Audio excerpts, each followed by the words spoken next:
In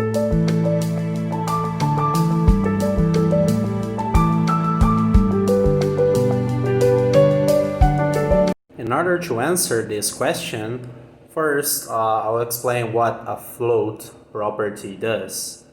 So imagine that you have some text in a page, and then you have an image above some of the text and another image in the middle of that text. So if you float the first image to the left, then the text will go around the image. So what does that mean? When you float an element, the size of that element, the width of that element, will not be 100% like all of the block elements in a web page do. So when you float, for example, a div with 100 pixels text, then it will assume the size of 100 pixel. But if you don't float it, then it will assume 100% width regardless of the size of that text. So what does clearing does? So imagine that you don't want that text to be there to the right of the floated image.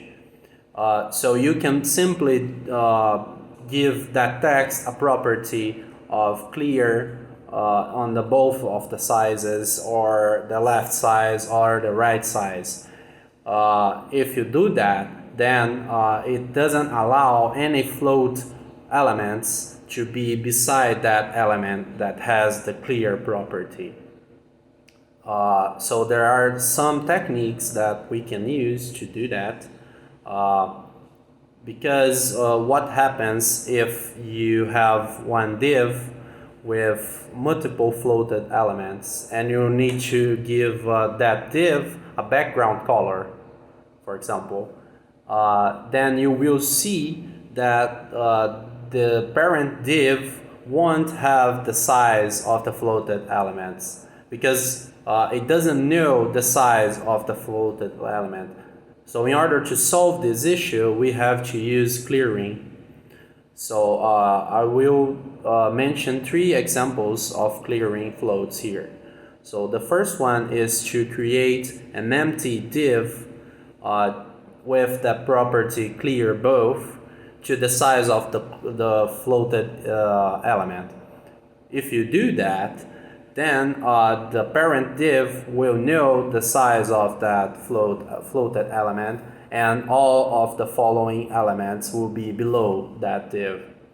Another technique would be to also, if you wrap all of your float elements in a div, and you give that div a property of overflow auto, and that would make all of the next elements below the div with the floated elements, and that div would assume 100% width. And the last technique, which is the best one with regards of semantics, because the first two examples are not very good, because you are actually creating divs with only that function, and that wouldn't be too semantic. So the next technique would be if you create a class called clearFix, and then you use a pseudo class after in that class, and then you give the properties of no content, and then you put the visibility hidden and display block, and give it a height of 0 so it doesn't show, and finally you give it clear both. So if you do that, then it will also solve the same problem, and that would be more semantic.